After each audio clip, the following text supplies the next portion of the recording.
I find myself relocating to my parents' abode today, and should this decision not align with your preferences, the alternative of parting ways through divorce is at your disposal. With an air of defiance, Ryan stands before me, a smug countenance adorning his face as he issues this ultimatum. The termination of your association with the company would be the subsequent consequence. Confronting Ryan, I laid bare my genuine sentiments, exhaling softly as I cast a cold gaze upon him. In response to my piercing look, Ryan visibly tensed, and an air of anxiety enveloped his countenance.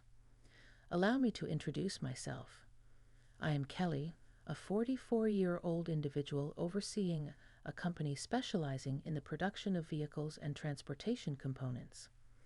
This enterprise, founded by my grandfather, has traversed 3 generations and is a testament to our family's enduring legacy.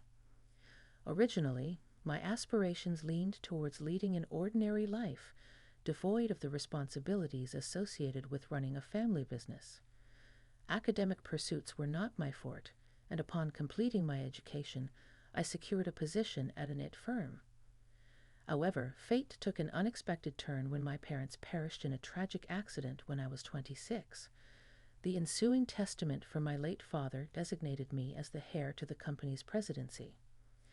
Embarking on this unforeseen journey, I relinquished my existing employment and immersed myself in acquiring the necessary skills, with the executive vice president temporarily assuming the presidential role.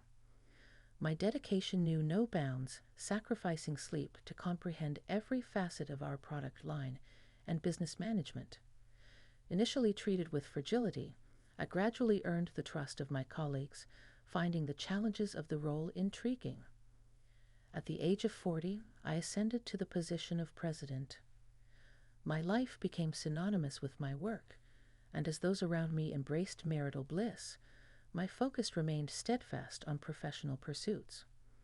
I eschewed romantic entanglements, prioritizing work over leisure, traversing the globe for the company. While relatives incessantly urged me to find a successor, I brushed off inquiries about loneliness and childlessness with a knowing smile, avoiding futile arguments. As my commitment to the company bore fruit, our performance soared, affording me some respite and leisure time. It was during this phase that I encountered Ryan through the avenue of bowling, a pastime recommended by a client. Taking up the sport, I delved into tournaments, ultimately forming a bond with Ryan.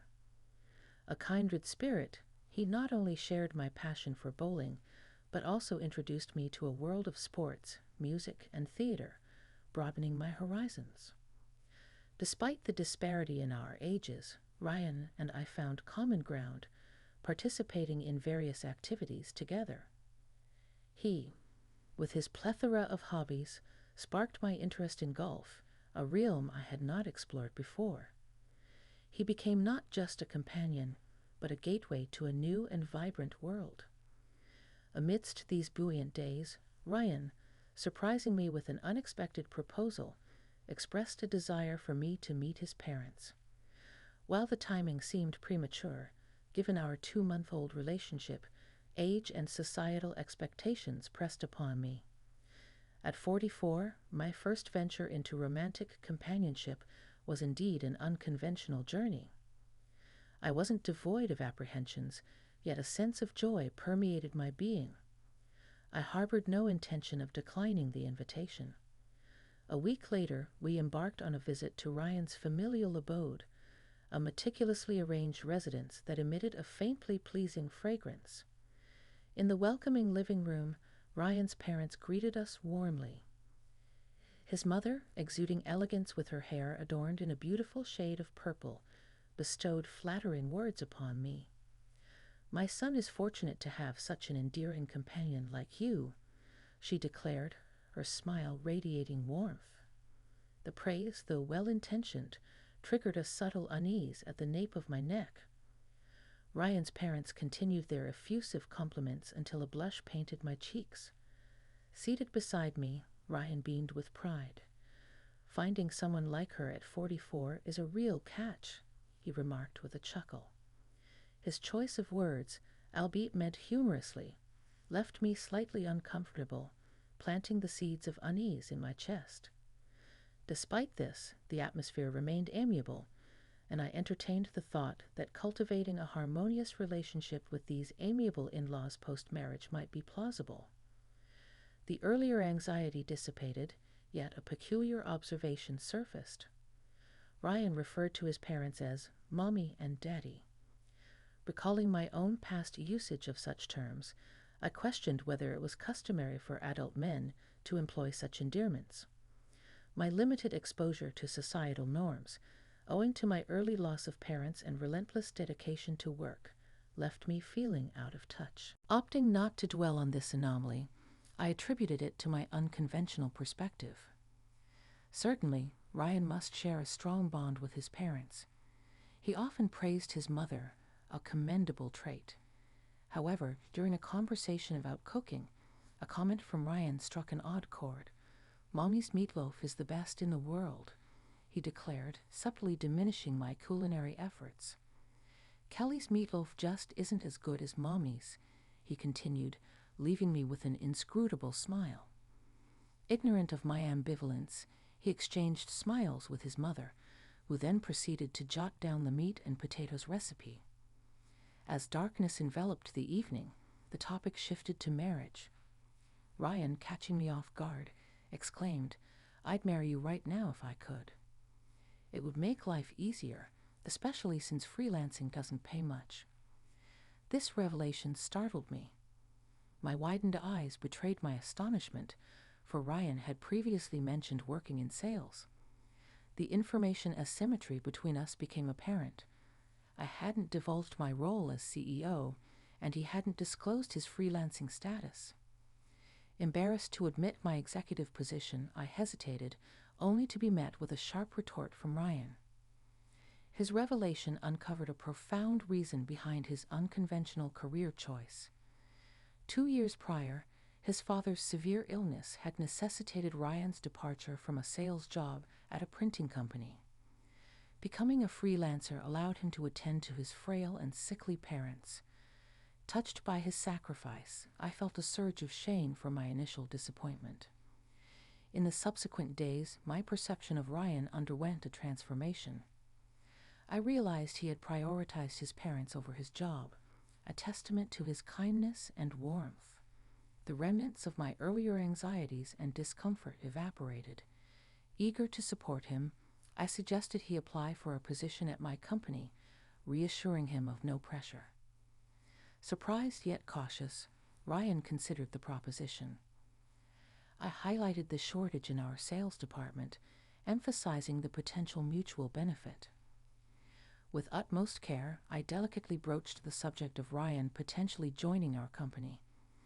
Mindful not to wound his pride, I assured him that he would be placed in a distinct department, ensuring a professional separation between us.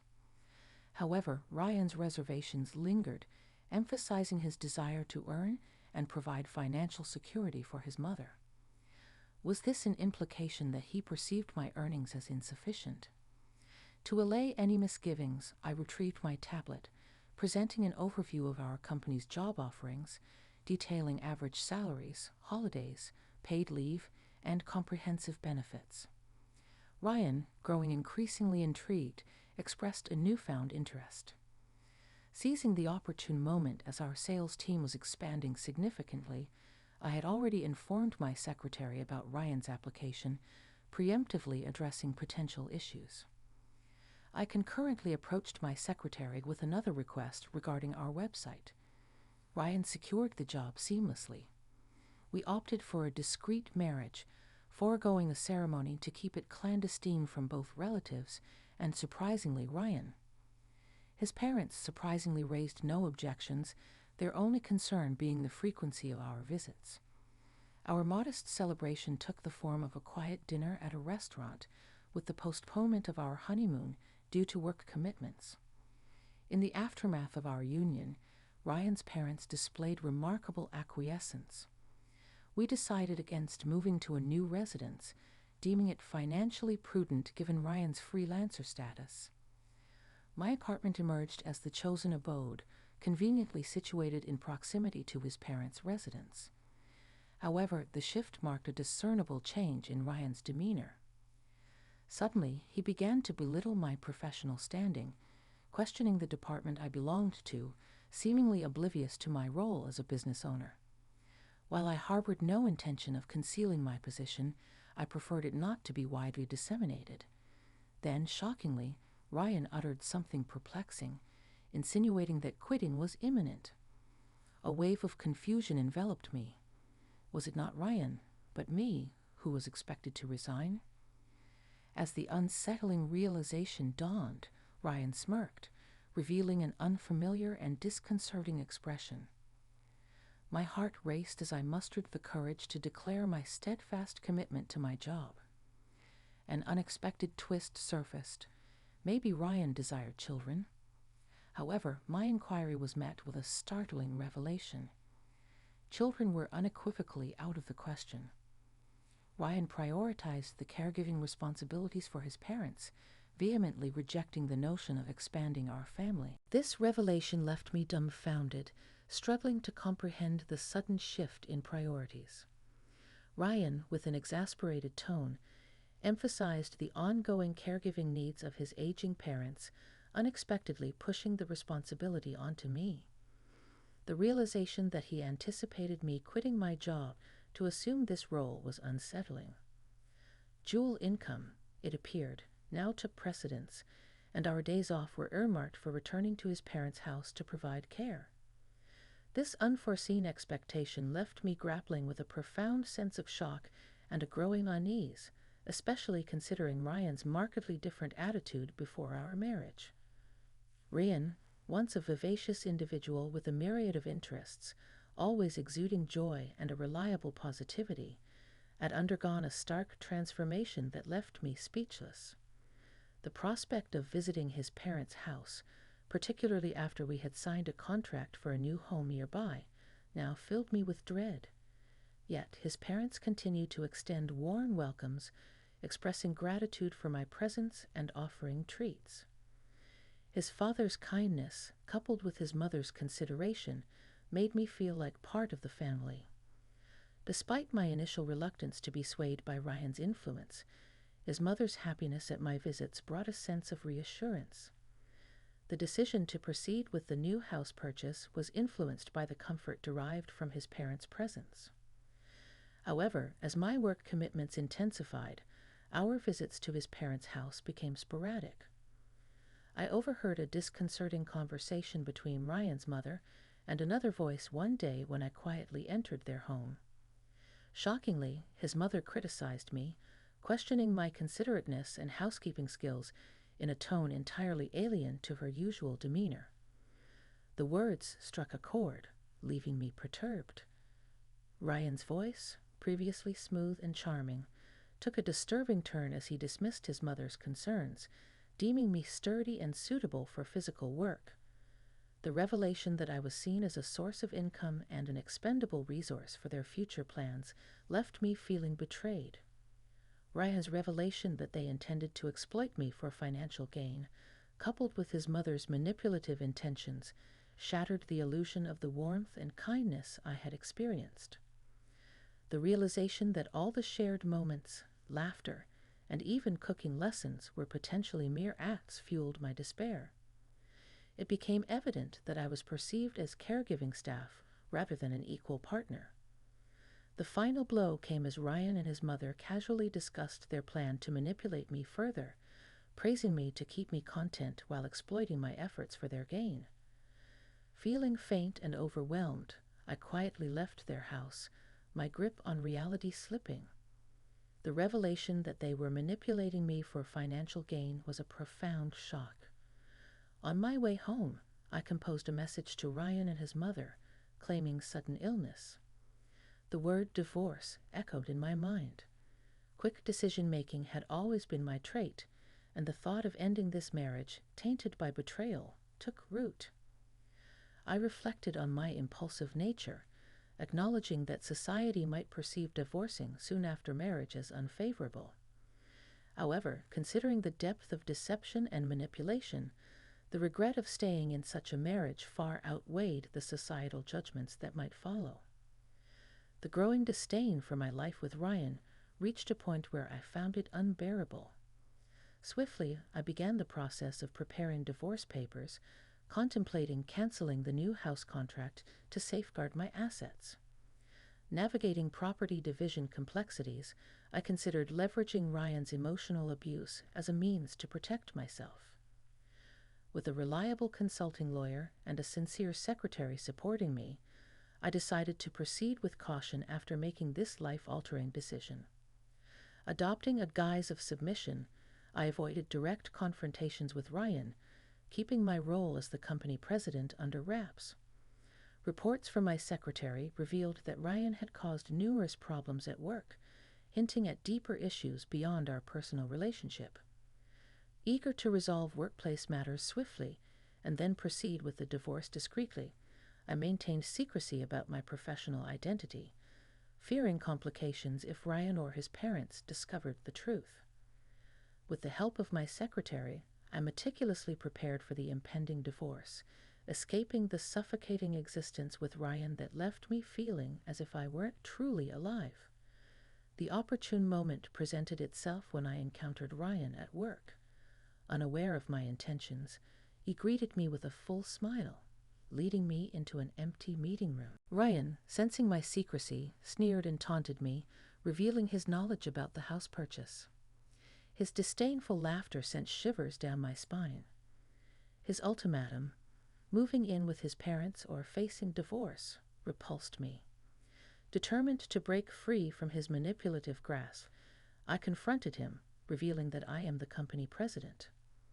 Defiant and smirking, Ryan stood his ground, challenging my authority.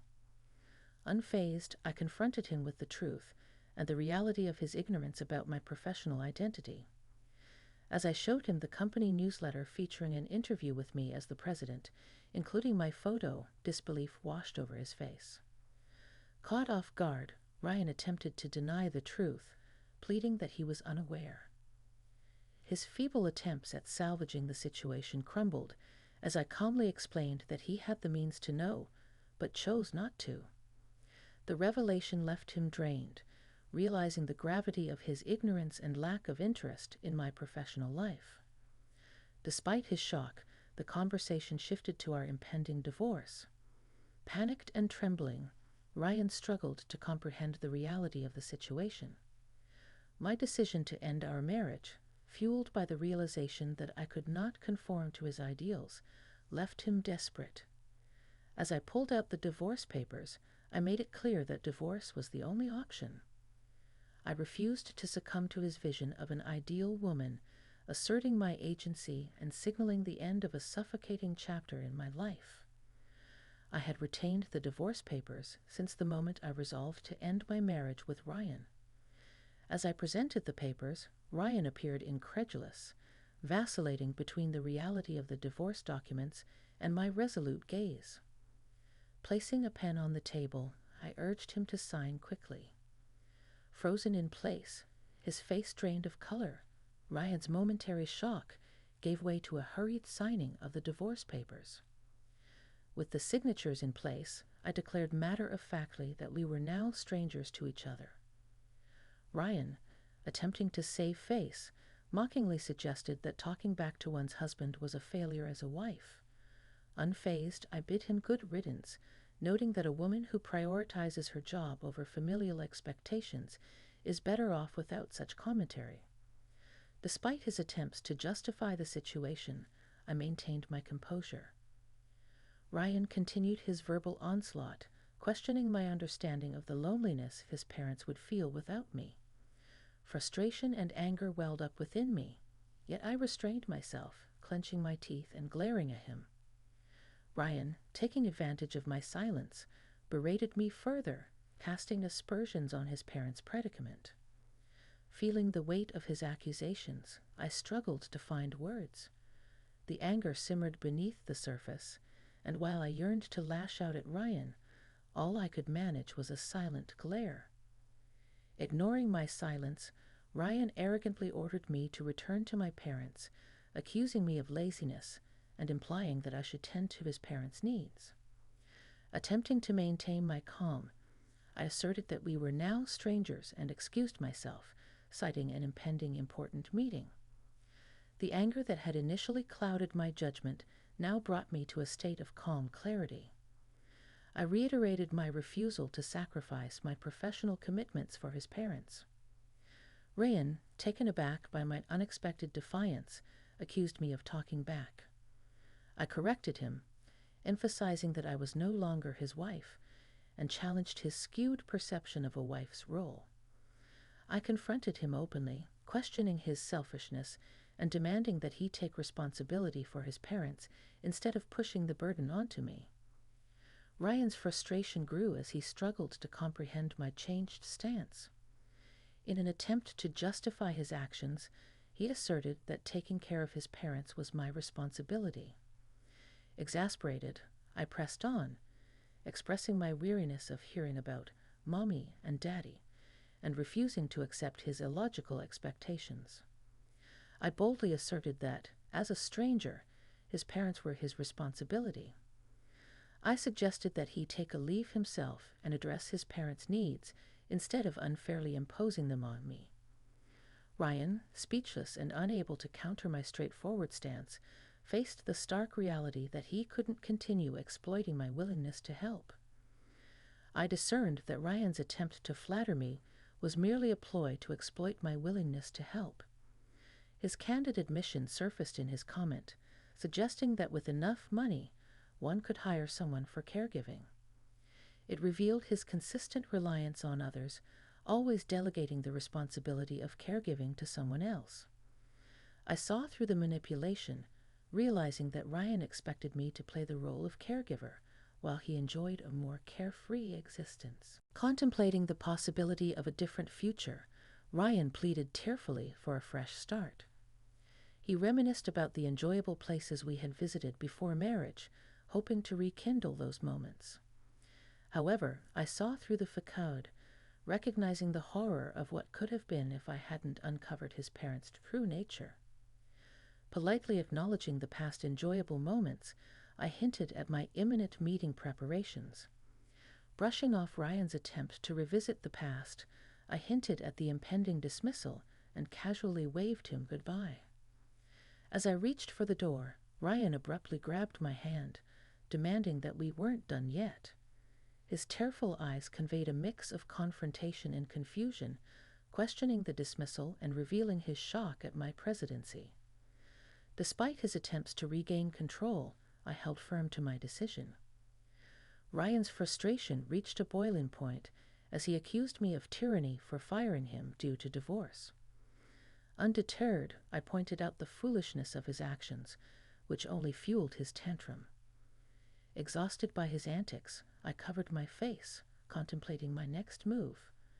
Unfazed by Ryan's threats to make a scene, I pulled out a list of names, women from different departments who had reported his persistent advances. Revealing the evidence of his inappropriate behavior, I confronted him with the consequences. Ryan, left mumbling and unable to form words, faced the reality of his actions, knowing that removal from the company was an inevitable consequence of his misbehavior. In the face of his embarrassment and my determination to uphold professionalism, I emphasized that addressing such issues was part of a president's responsibility. Ryan, cornered and devoid of excuses, had no choice but to face the repercussions of his inappropriate conduct within the workplace. The story concludes with the protagonist firmly severing ties with Ryan. After exposing his inappropriate behavior in the workplace, she dismisses him, ending their professional and personal relationship. The protagonist takes proactive steps to ensure the affected female employee's well-being, issuing an official apology and monitoring Ryan's behavior through a private investigator. Ryan, now jobless, faces unexpected challenges when both his parents require care. Struggling with the responsibilities of caregiving and the financial burden, he seeks help from his ex-wife, but she maintains a professional stance, refusing any assistance. Having divorced Ryan, the protagonist decides to live independently. She retains the new house she had contracted, renting it out for additional income. Immersed in her work, she finds purpose and fulfillment. Bowling, introduced by Ryan, becomes a consistent part of her life, where she discovers joy in the company of a new, more charming acquaintance. The protagonist embraces her dedication to work and remains optimistic about finding happiness in the future. The story concludes with her commitment to daily self-improvement and the belief that, eventually, joy will find its way into her life.